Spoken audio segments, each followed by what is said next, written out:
Good morning प्यारे बच्चों। फिर गुड मॉर्निंग कहाँ हो रही, गुड इवनिंग हो गई, गुड नाइट हो गई, गुड मॉर्निंग हो रही है। चलो सुनो, पहले 3 दिन हो गए क्लास डिस्टर्ब हुए, हो गए ना, लेकिन क्लास नहीं डिस्टर्ब हुई है। थर्सडे वाला तो मैं ब्रेक रहता ही हूँ, तुम्हारी वेडनेसडे वाली क्लास भी मैंने पूरी दी थी, आज की क्लास भी पूरी दे रहा हूँ। हाँ, तो मैंने कहा था कि अब अगली क्लास में पोटेंशियल की कोई गुंजाइश नहीं है, क्योंकि हर सवाल की गुंजाइश ख़त्म हो गई थी, राइट। तो आज एक खूबसूरत सा चैप्टर, ये इलेक्ट्रोस्टैटिक का समापन चैप्टर है, कैपेसिटर एंड डाइलेक्ट्रिक। आज इसको पढ़ लेते हैं, उतना पढ़ते हैं जिससे आज कम से कम 10 सवाल बना सकें। कैपेसिटर एंड डाइलेक्ट्रिक, ध्यान रखिएगा, बहुत बड़ा चैप्टर है न्यूमेरिकल के पॉइंट ऑफ व्यू से। आप देख पाएंगे कि कम से कम 60 एग्जाम्पल हैं और इससे ज़्यादा एक्सरसाइज में सवाल हैं, यानी शतक लगा है, इसमें कोई दो राय नहीं है। हाँ, वो भी अनबीटन, नाबाद शतक। हाँ, नाबाद शतक है एग्जाम्पल एक्सरसाइज मिला के। लेकिन इतनी वैरायटी आप क्वेश्चंस करने के बाद तुमको सर्किट का बहुत एक्सट्रीम नॉलेज हो जाएगा। मेरा साथ देंगे तो एटलीस्ट मिनिमम की बात कर रहा हूँ, इसे 10 दिन पढ़िए। इस चैप्टर को 10 दिन का टाइम आपको देना है, तब आपको ये फील होगा कि हमें ये चैप्टर अब, हाँ, शतक लगाना है तो 10 दिन देना है, मतलब टिक के खेलना पड़ेगा। यह टेस्ट मैच है और बढ़िया वाला टेस्ट मैच है, कांटे का टक्कर होगा, कांटे का वजूद निकलेगा, मतलब एक अगले वाला बॉलिंग डालेगा तो आप तैयार रहिए कि आपको डिफेंसिव खेलना है कि ऑफेंसिव खेलना है। समझ रहे ना, ज़बरदस्त चैप्टर है, आपकी ज़िंदगी में एक नई तरह की रोशनी ले आएगा। चैप्टर का नाम है कैपेसिटर एंड डाइलेक्ट्रिक। और हमने हमेशा कहा है किसी भी चैप्टर का न्यूमेरिकल, अच्छा अब ये ईमानदारी से बताओ यार राम, न्यूमेरिकल का डर थोड़ा थोड़ा निकला है कि नहीं निकला है? मतलब हाँ, कॉन्सेप्ट तो क्लियर हो ही जाते, बिना कॉन्सेप्ट क्लियर हुए न्यूमेरिकल लग नहीं सकता, ये बात बिल्कुल गारंटेड है। लेकिन अगर हम कह रहे हैं 20 दिन प्रयास करते करते डर ही निकल गया हो, ये बहुत बड़ी बात है। पढ़ने का मन करने लगा हो, अपनी इच्छा से किताब उठने लगी हो कि आज चलो ये लगाया जाए, मज़ा आएगा, तो ये बहुत बड़ी उपलब्धि है मेरे लिए भी कि हम उन बच्चों को पढ़ा रहे थे जिनको देख देख के मुझे डर लग रहा था शुरू में कि इनको मैं पढ़ाऊँगा कैसे। आज 20 दिन की मेरी मेहनत ने आपको चलना सिखा दिया है। तो ये चैप्टर भारी ज़रूर है, लेकिन हमारी आपकी मेहनत के आगे इसकी कोई औकात नहीं है कि ये कहीं हमको रोकेगा, ठीक है ना। टेंशन लेने की ज़रूरत नहीं है, एकदम पूरे दिल से इसे पढ़िए, मज़ेदार तरीके से पढ़िए। ज़बरदस्त चैप्टर है, चैप्टर की थ्योरी बहुत आसान है। जितने चैप्टर अब तक तुमने पढ़े हैं उनमें से सबसे सरल थ्योरी इसी की है और सबसे कठिन न्यूमेरिकल इसी के। कठिन नहीं है, 4 स्टोरी से चैप्टर के सारे न्यूमेरिकल लगवाऊंगा तुमको, एक एक कंसेप्ट क्लियर करूंगा।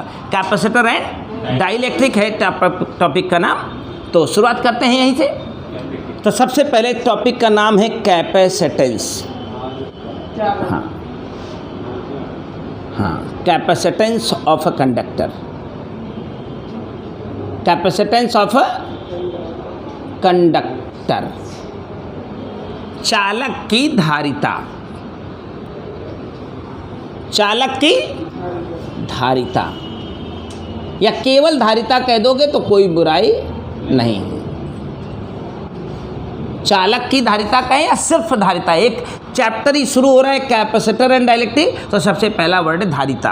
तो सबसे पहले इसका एक्सप्लेनेशन जरूरी है, धारिता क्या होती है। तो हमने इसके बारे में आपको बात की थी और डेफिनेशन, डेरिवेशन। हाँ, जो बच्चे वीडियो देखने बैठे तो पहले अगर नोट्स पूरा ना किया हो तो सबसे पहला मामला ये है कि ये वीडियो देखने से पहले 2 घंटे का समय निकाल के नोट्स से पूरा लिख लें, और नोट्स पूरा लिखने के बाद ये वीडियो देखने बैठें और नोट्स को सामने रख कर के बैठें, फीलिंग बहुत अच्छी आएगी, तैयारी वाला मामला हो जाएगा। 40 मिनट का ये वीडियो आपके आधे चैप्टर तक की थ्योरी को कवर करेगा। 40 मिनट का ये वीडियो आधे चैप्टर तक की थ्योरी को कवर करेगा। तो Q is equal to,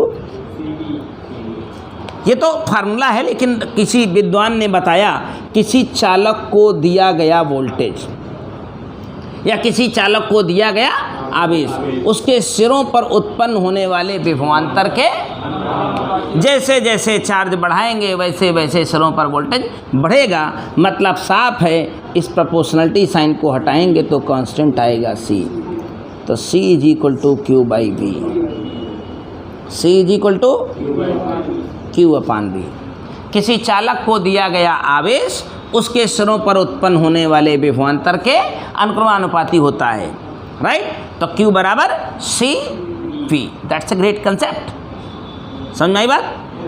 Q बराबर CV। किसी चालक को दिया गया आवेश उसके सिरों पर उत्पन्न होने वाले विभवांतर के अनुपाती होता है। पोटेंशियल वो प्रोपोर्शनलिटी के साइन को हटाया तो यहाँ कांस्टेंट आया C, तो C बराबर Q/V। तो आप अगर चालक की धारिता की परिभाषा देना चाहें तो क्या बताएंगे? किसी चालक की धारिता उसको दिए गए आवेश और उसके सिरों पर उत्पन्न होने वाले विभवांतर के, यही बात आती है या कोई नई बात तो नहीं है? किसी चालक की धारिता उसको दिए गए आवेश और उसके सिरों पर उत्पन्न होने वाले विभवांतर के अनुपात को कहते हैं, ऐसे बोलिए। या अभी पिछले साल 1 फैरेड की परिभाषा पूछी गई, बोला 1 फैरेड को परिभाषित करो, तो हमें एक स्टेटमेंट देने को आया, जब किसी चालक को 1 कूलाम का आवेश देते हैं, ऐसा करने से उसके सिरों पर 1 वोल्ट का वोल्टेज उत्पन्न होता है, तो उस चालक की धारिता 1 फैरेड होती है। That's a concept of capacitance. Concept of capacitance. इस बात का एक और ख्याल रखिएगा कि इस टॉपिक की थ्योरी को अब दोबारा डिस्क्राइब नहीं करूँगा मैं। ये कंप्लीट क्लास है। इस क्लास में इस वीडियो को ही देख करके इस चैप्टर को आप आगे के लिए आप कंटिन्यू करेंगे। कल फिर बारिश होती रहे कि फिर आप ना आए, परसों फिर बारिश होती रहे, परसों फिर आप ना आए, तो ऐसा नहीं कि क्लास रुक जाएगी। ये क्लास अब चल चुकी है, ये वीडियो ही आपकी ये क्लास है। इस बात को ध्यान से समझ लीजिए, तभी आप पढ़िए, नहीं तो मामला बहुत खतरे में है। तो चलिए शुरू करते हैं। 15 बच्चे हो गए। हाँ, अप्रॉक्सीमेट हो गए, 15। बिल्कुल, कोई दो राय नहीं है। तो अगर आपसे 1 फैरेड की परिभाषा पूछी जाए तो बड़ी आसानी से बता देंगे। किसी चालक की धारिता, हाँ, या किसी 1 फैरेड की क्या परिभाषा? जब किसी चालक को 1 कूलाम का आवेश देने पर उसके सिरों पर 1 वोल्ट का विभव उत्पन्न होता है, तो उस चालक की धारिता 1 फैरेड होती है। और खूबसूरत सा फार्मूला Q बराबर CV इस चैप्टर के 150 न्यूमेरिकल में 300 बार लगेगा। 150 न्यूमेरिकल में 300 बार इस फार्मूले का इस्तेमाल करना है। Q बराबर CV। तो उम्मीद करता हूँ याद हो गया होगा। धारिता की परिभाषा क्लियर हो गई होगी। एक बार जरा सुना दीजिए धारिता की परिभाषा जल्दी से। किसी चालक की धारिता उसको दिए गए आवेश और उसके सिरों पर उत्पन्न होने वाले विभवांतर के अनुक्रमानुपाती होती है। करेक्ट है। एक फैरेड की परिभाषा भी आप डिफाइन कर सकते हो। जब किसी चालक को 1 कूलाम का आवेश दिया जाता है तो उसी चालक के सिरों पर 1 वोल्ट का विभवांतर उत्पन्न होता है, तो उस चालक की धारिता 1 फैरेड होती है। इसके बाद एक और खूबसूरत सा कंसेप्ट है कैपेसिटेंस। ध्यान रखें, वीडियो देखने से पहले वो सभी लोग चैप्टर की थ्योरी को कंप्लीटली पूरी तरह से लिख लें। Capacitance of isolated spherical conductor. Yes, इसकी जब हिंदी में बात करेंगे तो विलगित गोली चालक की धारिता। स्फेरिकल यानी गोली, कंडक्टर माने चालक, कैपेस यानी धारिता। एक वर्ड आया है आइसोलेटेड। आइसोलेटेड को हिंदी में कहा गया विलगित। जब तक ये विलगित शब्द समझ में ना आ जाए, आइसोलेटेड शब्द समझ में ना आ जाए, इस टॉपिक का पढ़ना बेकार है। तो हेडिंग है capacitance of an isolated spherical conductor. विलगित गोली चालक की। तो यह विलगित गोली चालक कौन सा चालक हुआ भैया? बिल्कुल विलगित का, ये देखिए आइसोलेटेड की हिंदी है विलगित, आइसोलेटेड की हिंदी है विलगित। और विलगित भी इतना कॉम्प्लिकेटेड शब्द है कि मैं सही आपको बताऊं तो आपको समझ नहीं आता ये विलगित क्या है। हाँ, तो फिर इसको आइसोलेटेड विलगित कुछ तो टोपा और है, लोनली बोलेंगे तो कुछ और ही समझेंगे। इसका एक बहुत खूबसूरत शब्द है उर्दू का। हाँ, एक ऐसा स्फेरिकल कंडक्टर, स्फेरिकल यानी गोलीय चालक। तो जो मर्जी करे ले लो, मर्जी करे ए कह दो, मर्जी करे आर कह दो, मर्जी करे छोटा आर कह दो, जो दिल करे ले लो, उसमें कोई समस्या नहीं है। लेकिन यहाँ सारा खेल आइसोलेटेड का क्या मतलब है और आइसोलेटेड होने का क्या मकसद है। दो बातें। मतलब तो लगभग समझ में आ गया है। आइसोलेटेड का मतलब होता है अकेला, अकेला यानी जो बिल्कुल अलग कर दिया गया, अलग थलग, आइसोलेटेड, उसको हिंदी में कहते हैं विलगित। एक शब्द और लाया गया लॉनली, मज़ेदार शब्द नहीं लगता है बिल्कुल कहीं से भी हमको ये। लॉनली तो इंसान के अकेले होने पर निर्भर किया जाता है, जब इंसान अकेला होता है। अब ये कंडक्टर कैसे अकेला हो सकता है, मज़ा नहीं है। लेकिन एक बात बढ़िया लगती है तन्हा, ऐसा कंडक्टर या ऐसा शख्स जिसकी गर्लफ्रेंड छोड़ के चली गई हो। कब है शुक्ला? हाँ ठीक है, कह ले, वो लोनली ही बढ़िया है। मतलब जिसकी गर्लफ्रेंड चली गई हो, कुल मिला के अपने को कमरे में अकेला बंद कर लिया हो, वही है तन्हा। मतलब किसी और से कोई कनेक्शन बनने ना पाए, क्योंकि फिर कोई आएगी, फिर कोई कनेक्शन बनाएगी, उससे बढ़िया खुद को आइसोलेट कर लें। तो इसका मतलब यही है कि आसपास किसी प्रकार का कोई नेगेटिव या पॉजिटिव चार्ज ना आए। क्यों? अगर आ गया तो उसका प्रभाव इनके ऊपर फिर से पड़ने लगेगा। समझ रहे हैं? पहले वाली मान लो छोड़ के चली गई, फिर दूसरी वाली मान लो उससे कम ही सुंदर थी, लेकिन अगर आ गई संपर्क में तो दिल को हल्का करने के लिए कोई ना कोई कनेक्शन बनाएंगे। तो इनका मतलब फिर अब ये कमरे में खुद को अकेला बंद रखें तभी ये तन्हा माने जाएंगे। मतलब इनके आसपास किसी तरह का पॉजिटिव या नेगेटिव चार्ज आने न पाए, तभी ये तन्हा माने जाएंगे। और अगर ये तन्हा हुए तो एक बात पक्की है, चैप्टर पिछला पढ़ के आ रहे हैं, इनके सेंटर से लेकर सरफेस तक एक वोल्टेज एग्जिस्ट करेगा, नाम होगा 1/4 पाई एप्सिलॉन 0 Q/R।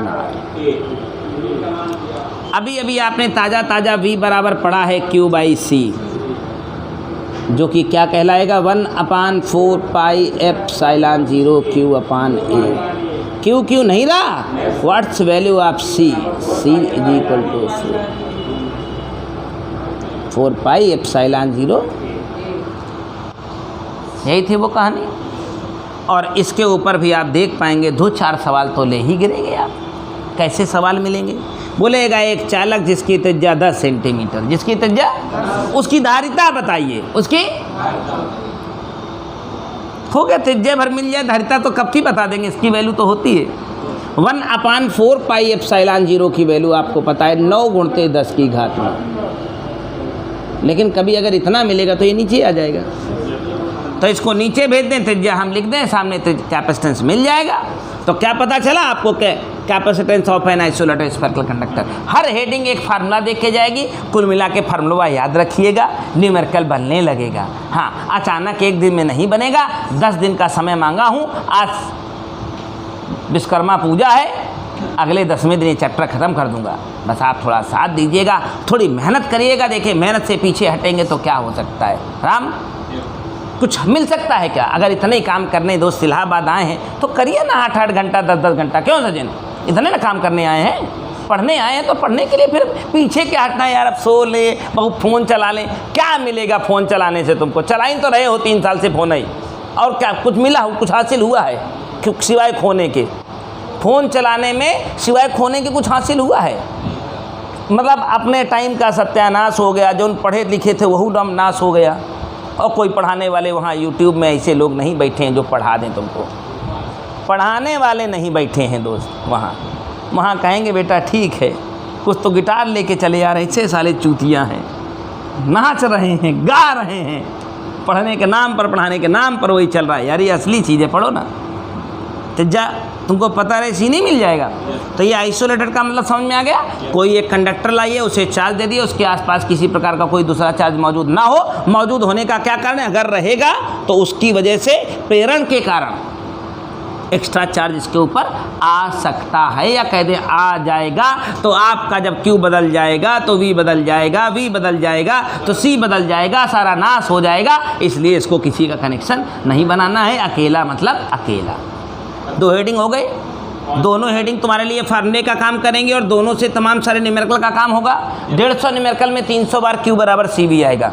कम से कम 5 से 8 बार आपको इस फार्मूले का यूज पूरे चैप्टर में करना होगा। 2-3 बिल्कुल सादे सवाल होंगे, त्रिज्या दी रहेगी तो C पूछेगा, और 2-3 थोड़े घुमा फिरा के सवाल पूछेगा, उनमें इस फार्मूले का यूज होने वाला है। करेक्ट है? आगे बढ़ते हैं। दोनों हेडिंग्स एकदम क्लियर हो गई या कोई कन्फ्यूज़न तो नहीं है? इसके बाद एक और खूबसूरत सी concept energy of capacitor, energy of conductor भी कह सकते हो, चाहो तो कैपेसिटर भी बुलवा दूँ। एनर्जी चालक की ऊर्जा, चालक की ऊर्जा, एनर्जी ऑफ कैपेसिटर। तो जब आप एनर्जी ऑफ कैपेसिटर के ऊपर जाओगे तो कितनी सरल सी परिभाषा। हम बचपन से विज्ञान को सीखते आए हैं और विज्ञान में हमने आइंस्टीन को सुना। जब मैं थोड़ा समझदार हुआ तो मैंने आइंस्टीन को कहते सुना। आइंस्टीन ने कहा था कि अगर दुनिया में फिजिक्स को सब सीखना समझना चाहते हो, हमारी फिजिक्स आसान क्यों हुई पता है? आइंस्टीन की वजह से। हमने फिजिक्स को बढ़िया क्यों बनाया पता है? आइंस्टीन की वजह से। मैं रियली में उनका बहुत बड़ा फ़ैन हूँ। That's a great person in the science. उनकी जैसी साइंस ना किसी ने पढ़ी ना किसी ने सुनी। वो जब थोड़ा लोग उनको जानने लगे, साइंटिस्ट तो भाई बहुत बड़े थे वो, उनके जैसा साइंटिस्ट ना दुनिया में कभी हुआ ना शायद कोई होगा। तो जब किसी विश्वविद्यालय में जाते थे अपने लेक्चर के लिए या किसी सेमिनार के लिए, तो लोग खूब भड़बड़ा जाते थे, यार बहुत बड़ा साइंटिस्ट आ रहा है, बहुत लैब वेबसाइट करो, ये करो वो करो, तामझाम लगाते थे। वो जाते वहाँ तो बोलते सर कौन सी लैब में एक्सपेरिमेंट करते, कहाँ ये सब काम आपका चलता है? तो अपनी खोपड़ी, इतनी बड़ी तो खोपड़ी थी उनकी, खोपड़ी की तरफ इशारा करते बोले यही मेरी लैब है। हमें लगता है 100 में से 99 कैलकुलेशंस और उनकी थ्योरी का विचार उनका दिमाग होता था। बोले कोई लैब नहीं चाहिए, बोले सब ये है। सिगरेट बहुत पीते थे, सिगरेट की पन्नी में क्वेश्चन लिख के फेंक दिया करते, प्रॉब्लम्स लिख के फेंक दिया करते थे। वजह ये थी कि वो फिजिक्स से अच्छी मैथ भी जानते थे। He is only BSc mathematics. Physics तो उनकी रुचि थी, ओनली BSc इन मैथमेटिक्स। तो उनकी कैलकुलेशंस का बड़ा हिस्सा तो उनके दिमाग में हो जाया करता था और बहुत भुलक्कड़ थे, भूलते बहुत थे, ताबड़तोड़ भूलते थे। एक दिन अपने घरे आ रहे थे, अपना घर ही भूल गए। रिक्शे वाले और टैक्सी वाले पूछते यार तुम आइंस्टीन को जानते हो? बोले उनको कौन नहीं जानता यहाँ। बोले पहुँचा दो उनके घरे। ये भी उनके साथ होता रहता था, उन्हीं के घर पहुँचाना है, पहुँचा दो। बाद में अपने घर आ गए, बोले हम ही आइंस्टीन हैं। यही मामला था, अपने घर ही भूल जाते थे आते आते। सोचो इतना बड़ा साइंटिस्ट। रियल में आप उनकी जीवनी पढ़िए, रखी होगी मेरे पास, आपको मिलेगा उसमें सब। तो एनर्जी ऑफ कैपेसिटर। तो मैंने कहा आइंस्टीन ने एक ही चीज़ कही कि यार तुमको फिजिक्स समझना है तो बहुत उलझन मत लो, एनर्जी को और मास को समझ लो, पूरी फिजिक्स समझ में आ जाएगी, यानी कार्य को। और आपको 11 में 9 में कार्य बताया जाता है। तो बचपन से अब तक कार्य क्या था तुम्हारी ज़िंदगी में? W बराबर F इंटू X था। आप इसको dx भी कह लो। अब आप इलेक्ट्रोस्टैटिक पढ़ चुके हो तो F is equal to EQ था। देखना मैं ऐसे जनरल कनेक्टिविटी बनाता हूँ, देखते रहिएगा। dx होगी, फोर्स यही था ना। तुमको पता था F is equal to EX था, F is equal to EQ था। अब मैं इसे वोल्टेज से कनेक्ट करता हूँ, देखते रहिएगा। E is equal to V by dx, नहीं कर सकते? Delta V by dx, dq करा दीजिए, dx करा दीजिए। देखिए चले वहीं से तो घूम फिर के वहीं आ गए। dw बराबर v dq हुआ कि नहीं हुआ? आप इसको यहाँ पर डायरेक्ट भी लिख सकते थे, dw बराबर v dq। क्यों? मैंने तो पढ़ा रखा है v बराबर w अपान q पिछले चैप्टर में, v बराबर। लेकिन अगर मैं फिर भी w बराबर फोर्स इंटू डिस्प्लेसमेंट से चलता तो भी तो vq बाद में बन जाता। हम पढ़ाएं कि नहीं पढ़ाएं ये? अगर मैं W बराबर फोर्स इंटू डिस्प्लेसमेंट के सहारे चलता बल गुणते विस्थापन से, तो भी देखना थोड़ी देर में कहाँ पहुँचेंगे, कैसे पहुँचेंगे। F बराबर E बराबर V by x, delta x कह दीजिए, Q कह दीजिए, ये डेल्टा x ही तो है। डेल्टा x कटा तो हो गया ना W बराबर VQ। जब dW लिखा है तो V dQ लिखूँगा। और आज का ताज़ा है V बराबर Q बाई C। V बराबर, ये तो समझाने के लिए बात कर रहा था, मैं यहाँ से शुरू करूँगा इस डेरिवेशन को। V बराबर Q बाई ये dW। अब dW dQ आ गए हैं तो गणित और विज्ञान क्या कहती है आपसे? बेटा इंटीग्रेशन करिए। तो dQ के रिस्पेक्ट में इंटीग्रेशन करेंगे तो W का तो W हो जाएगा, Q के रिस्पेक्ट में Q की 1 पावर का इंटीग्रेशन होगा, बकिया कांस्टेंट होगा। 1 अपान C बाहर आ गया, Q की 1 पावर का इंटीग्रेशन बताओ ना। Your answer, your result half Q square by C, half या W को बाद में आपने U कह दिया क्योंकि सारे कार्य ऊर्जा होते हैं, तो U बराबर हाफ क्यू स्क्वायर बाई सी एक सूत्र हो गया, और Q की जगह अगर मैं CV कर दूं तो हाफ CV स्क्वायर। एक और महान फार्मूला जो इस चैप्टर में कम से कम 400 बार लगेगा। Q बराबर CV अगर 300 बार लगेगा तो ये 400 बार लगेगा, क्योंकि जो सवाल तुम्हें 150 दिख रहे हैं वो सवाल 150 थोड़ी ना है, वास्तव में 450 हैं। एक एक सवाल में 5-5 घुसा है, first part, second part, third part करके 5-5 सवाल घुसा है।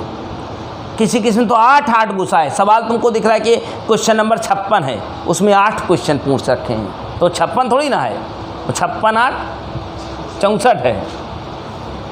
नहीं समझे? तो सवाल को सवाल मत देखो, एक एक सवाल के अंदर 5-5, 8-8 पार्ट घुसे हैं, और सारे सवालों के पीछे यही Q बराबर CV, U बराबर half CV square most after में आपको लगता दिखाई देगा।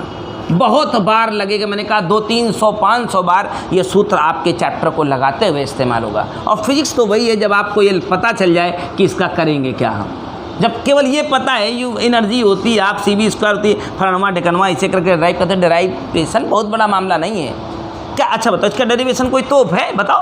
DW बराबर VDQ, आराम से। V बराबर आज का ताज़ा Q by C, 1/C as a constant. Q की 1 पावर का इंटीग्रेशन, हमारे बायोलॉजी वाले बच्चे कभी कभी परेशान हो जाते हैं, तो परेशान ना हुआ करें, इतनी बड़ी तोप नहीं है डिफरेंशिएशन इंटीग्रेशन, छोटी सी बातें सीखी जा सकती है। हाँ, बायोलॉजी हम नहीं पढ़ेंगे। अरे काहे नहीं पढ़ोगे यार? एक छोटा सा फार्मूला होता है इंटीग्रेशन x की पावर n dx, तो छोटा सा कंसेप्ट लगा दिया जाता है। तो अगर आज Q की पावर n और dq लिखा है, तो क्या आप इसे Q की पावर n+1 तो आज ये Q की 1 पावर थी, Q की 1 पावर थी, तो अगर इस फार्मूले से इंटीग्रेशन करूं तो n की जगह 1 है, तो 1 और 1 के जुड़ के 2 हो जाएगा, 2/2 नहीं आएगा। तो का कौन तोप चलवाई है क्या भाई सचिन? Q की 1 पावर का इंटीग्रेशन कितना हो जाएगा? Q square by T simply. तो 1 मिनट आपने समय दिया और आपका डेरिवेशन आपके सामने था, हो गया। इस चैप्टर का कम से कम 20% तो निपट ही गया, 20% ख़त्म हो गया। 3 हेडिंग हो गई। चलिए आते हैं चौथी हेडिंग पर। चौथी हेडिंग एक शानदार कंसेप्ट है जिसको बताया गया redistribution of charges, common potential, value of transfer charge, loss of energy. आप देखेंगे ये टॉपिक को आपके 1.5 पेज में लिखा होगा। मैं आपको 7 से 8 लाइन में इस कंसेप्ट को एकदम पावरफुल एक्सप्लेनेशन के साथ देता हूँ। अगली हेडिंग है आवेशों का पुनर्वितरण। आवेशों का उभयनिष्ठ विभव, ऊर्जा की हानि। बड़ी ताबड़तोड़ हेडिंग है।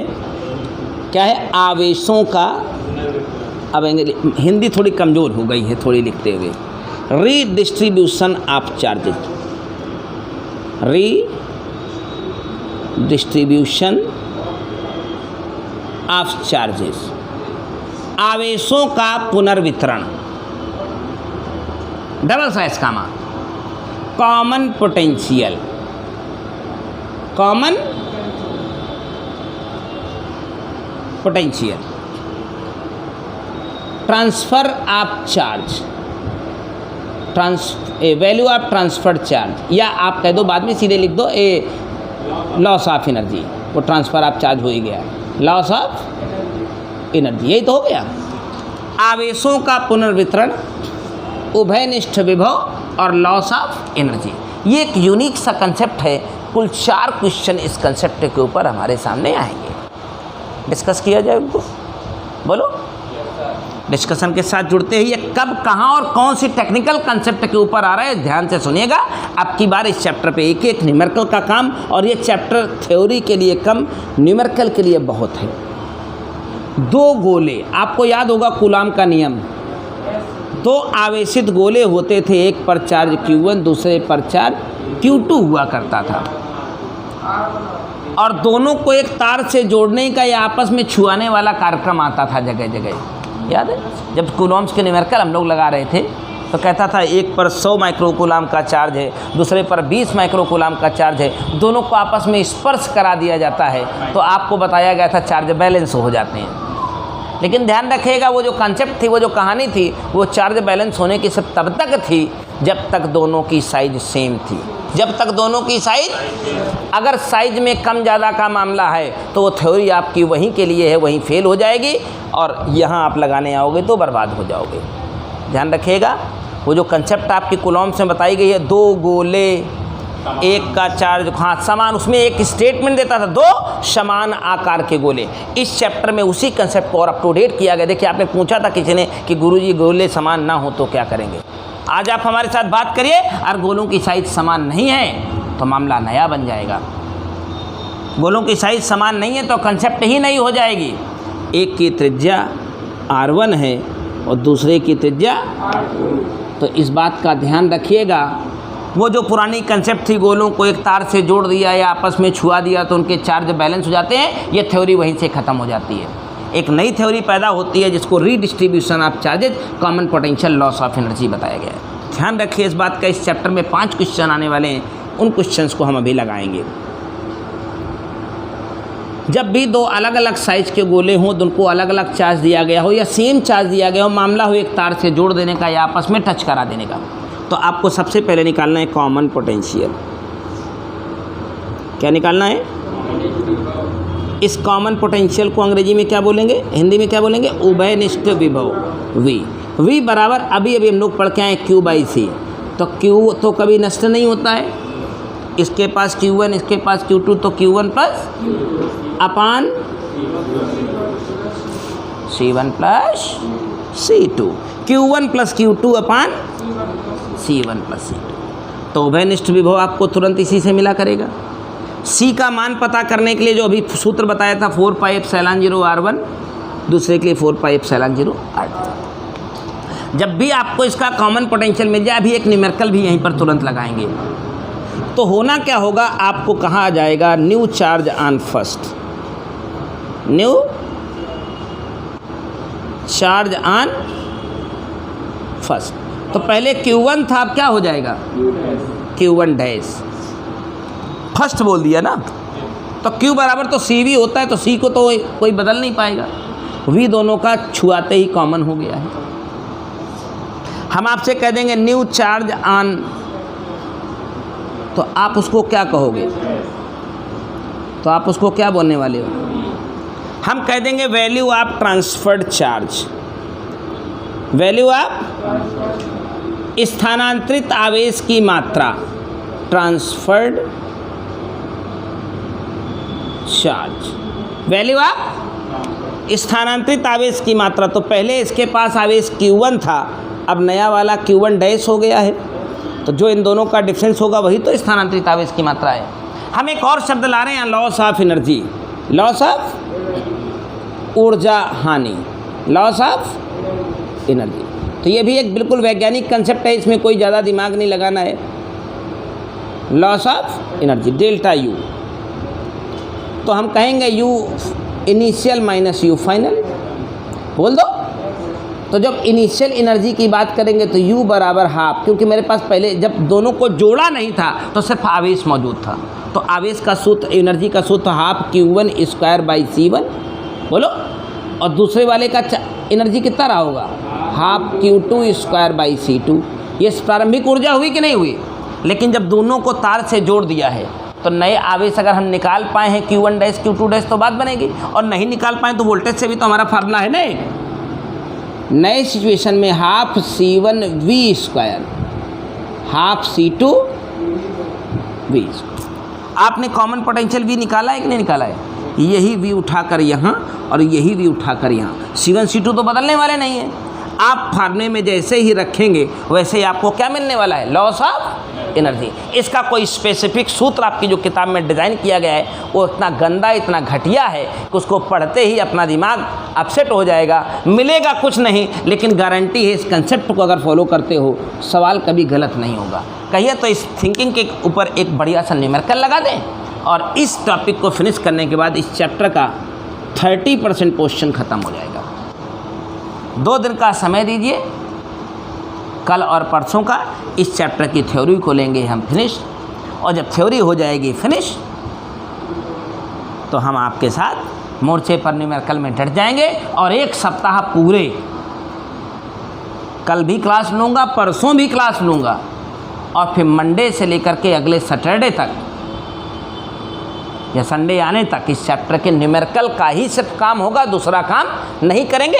एक न्यूमेरिकल के साथ आज की क्लास ख़त्म करते हैं। अगली क्लास में आपको पैरेलल प्लेट कैपेसिटर, थोड़ा सा कंसेप्ट स्फेरिकल कंडक्टर एक कैपेसिटर का बताऊंगा, सीरीज पैरेलल कॉम्बिनेशन, और किसी कैपेसिटर में पार्शियल फिल कर दिया जाए कोई डाइलेक्ट्रिक तो उसका कैपेसिटेंस, एनर्जी डेंसिटी। मेरे ख्याल से एक लेक्चर और लगेगी थ्योरी को लेकर के।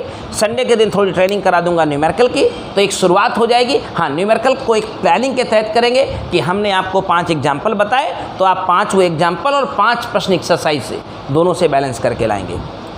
केवल ज़्यादा नहीं, 10 से 15 क्वेश्चन रोज़ लगाएंगे तो 7 दिन में चैप्टर के सारे सवाल प्यार से ख़त्म हो जाएंगे। वो हो सकता है कि नहीं? 10 से 15 सवाल एग्जाम्पल एक्सरसाइज मिला के पूरी प्लानिंग कितनी, 120। कितने सवाल रोज़ लगाएं तो हो जाएगा 7-8 दिन में? 15 सवाल तो क्या ज़्यादा है? 5-7 सवाल हम रोज़ बता देंगे, 5-7 सवाल आप भी लगा लोगे, 15 हो जाया करेगा।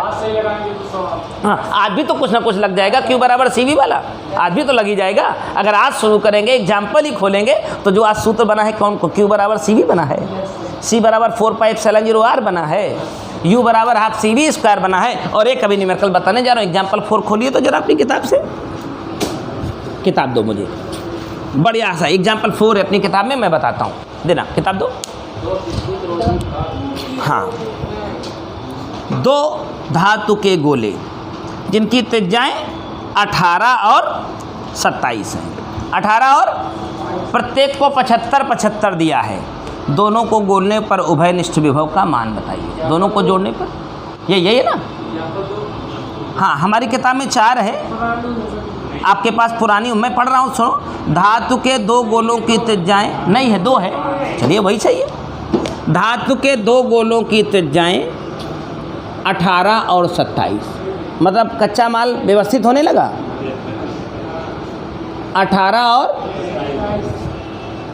27 दोनों को इंडिपेंडेंटली 75-75 माइक्रोकूलम का चार्ज दिया गया है। फिर दोनों को एक तार से जोड़ने का मामला है। तो कान खोल के सुन लीजिए, दोनों गोलों की साइज अलग अलग हो, तार से जोड़ने का मामला हो। पहला काम करेंगे कॉमन पोटेंशियल निकालने का। कॉमन पोटेंशियल निकालने का जो काम होगा वो सूत्र में बताया गया है।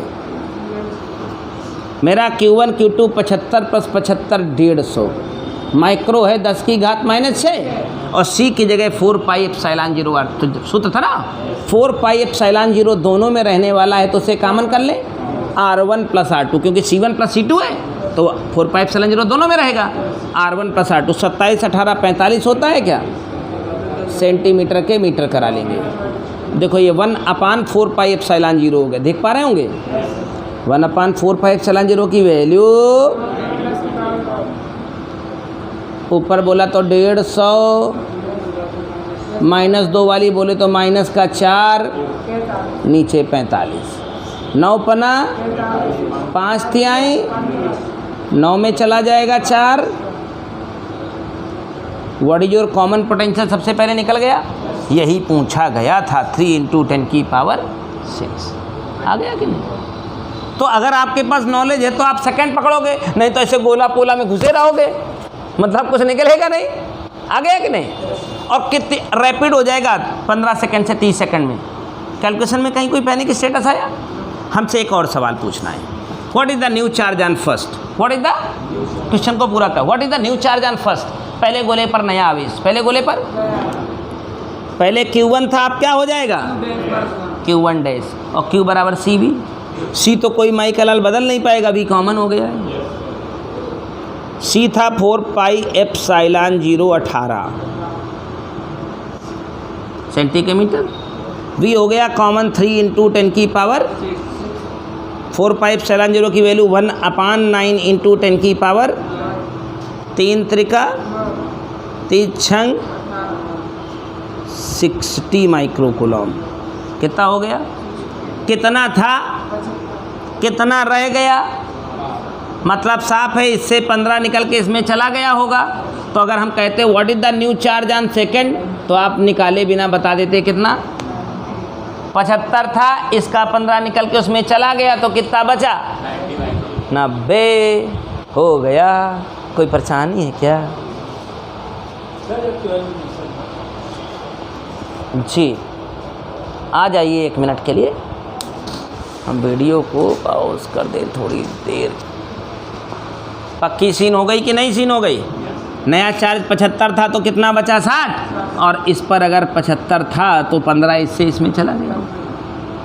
अब आपसे कह दे लॉस ऑफ एनर्जी भी बताइए, भाई सवाल तो मान लो इतना ही था, हो गया, लेकिन क्या ये भी तो पूछा जा सकता है loss of energy? You initial find out कर लें, हाफ सी की जगह पर 4 पाई एप्सिलॉन जी, half Q square by C पहले कर सकते थे ना। पहले 75 माइक्रोकूलम का चार्ज था इनके ऊपर, C1 का मान यहाँ लिख सकते थे प्लस हाफ, उसके पास भी 75 माइक्रोकूलम का चार्ज था, C2 का मान आप यहाँ लिख देते। तो ये यू इनिशियल आ गई क्या? और जब दोनों गोलों को तार से जोड़ दिया गया था तो यू फाइनल हो जाएगी half C1V square plus half C2। C1 C2 के मान फाइनल फार्मूले से निकाल लेंगे और वोल्टेज आपका भी मिला हुआ है, यहाँ बैठा दीजिए, कैलकुलेशन डाल दीजिए, दोनों का डिफरेंस निकाल दीजिए, वही होगा एनर्जी लॉस। एक आध क्वेश्चन में पूछेगा तो कैलकुलेशन से आप भागेंगे नहीं, सवाल लग जाएगा। तो उम्मीद करता हूँ ये सीन क्लियर हो गया है। एक एग्जाम्पल और आपको बार बार दिख रहा होगा, एक ही तरह के सवाल दिख रहे होंगे। पारे की 8 समान गोली बूंदें, थोड़े न्यूमेरिकल की ट्रेनिंग करा दें ताकि कुछ लगाएं, शुरू हो जाए। पारे मिला क्या? पारे की, हमारी किताब में तो पहला ही है, आपकी किताब में आगे पीछे होगा। पारे की आंकिक उदाहरण खोलिए, आंकिक उदाहरण नहीं मिले क्या अभी तक? आंकिक उदाहरण अभी खोले नहीं, किताब दो मुझे इधर, आगे पीछे होगा लेकिन होगा ज़रूर, किताब तो भैया ना। आंकिक उदाहरण यही तो है, उसमें 64 बूंदें मिल रही, मेरी 8 मिल रही हैं, पहला ही तो है। हमारे में वो दूसरा है, अरे दूसरा ही बता देता हूँ, हमारे में दूसरा है, तुम्हारा पहला है। समान रूप से आवेशित समान त्रिज्या वाली जल की 64 बूंदें, मिला क्या? मिला? इनको नहीं मिला अभी भाई साहब को? बे इतना बड़े मूर्ख हो कि जिसकी कोई सीमा ही नहीं है, इतनी ही तमीज़ नहीं है कि कुछ, इधर लाओ इधर लाओ, इतनी तमीज़ नहीं है अब सर किताब में तुमको हम सवाल ढूंढ के दें। वही कह रहे हैं, जब आंकिक उदाहरण बोला करें तो आंकिक उदाहरण खोलने की तमीज़ खोल लो।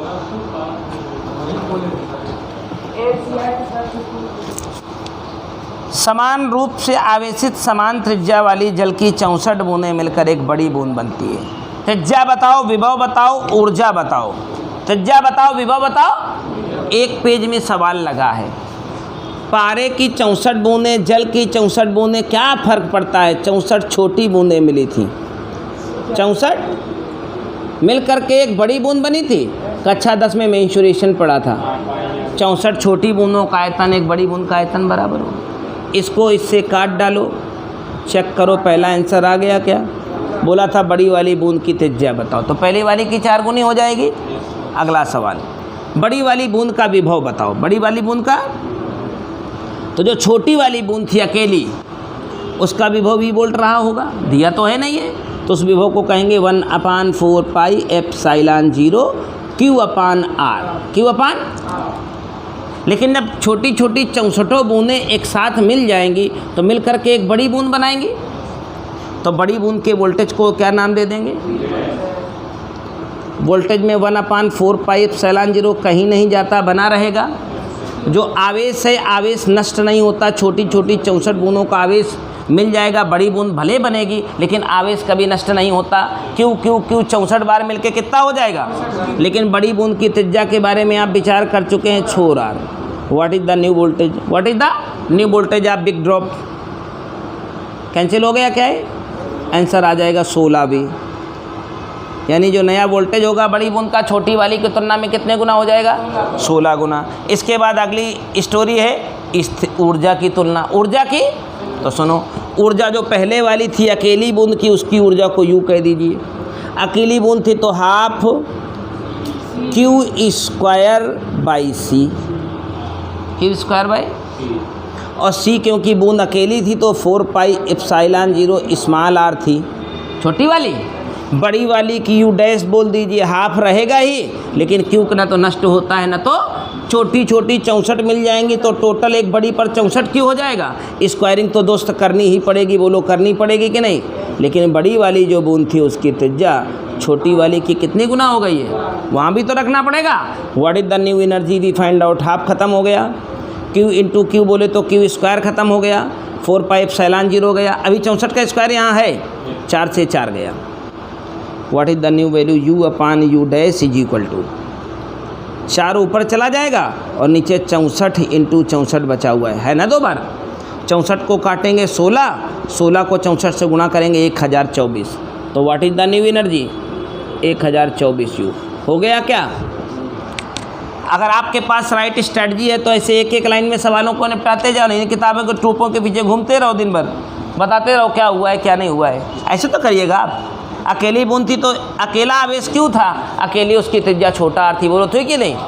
फिर क्या हुआ, जब सबको मिला के एक कर दिया है तो आवेश बड़ा हो गया होगा। आवेश ना तो नष्ट होता है ना तो, लेकिन त्रिज्या तो बड़ी हो गई ना, एक लाइन में लग गया। फिर नई कहानी, ऊर्जा का सूत्र था हाफ क्यू स्क्वायर बाई सी। अकेली बूंद थी तो उसका अकेला आवेश क्यों था, अकेली त्रिज्या स्मॉल आर थी, लेकिन सारी मिलकर एक हो गई तो आवेश तो 64 क्यों हो गया ना। हाँ ऊर्जा, ऊर्जा अबे गधे, तो यू के पदों में तो आएगी सुगर। बोलो क्या करोगे, यही 3-4 सवाल शुरुआत के 3-4 सवाल एक्सरसाइज के जो सूत्र पर डायरेक्ट बैठा के आ जाएं, लगाने का काम करेंगे। हो सकता है 10 सवाल आज लगे ही जाए, कल आप आ जाएंगे तो कोशिश करूंगा कि चैप्टर की थ्योरी हो जाए ख़त्म। क्योंकि बचेगा क्या मेरे पास, पैरेलल प्लेट कैपेसिटर बचेगा, पार्शियल फिलिंग बचेगी, सीरीज पैरेलल कॉम्बिनेशन बचेगा, एनर्जी डेंसिटी बचेगी, चैप्टर को ख़त्म करूँगा। इतने तो चैप्टर है, हो सकता है 10 क्वेश्चन लगे ही जाए। बोलो लगाओगे आज 42 मिनट का वीडियो।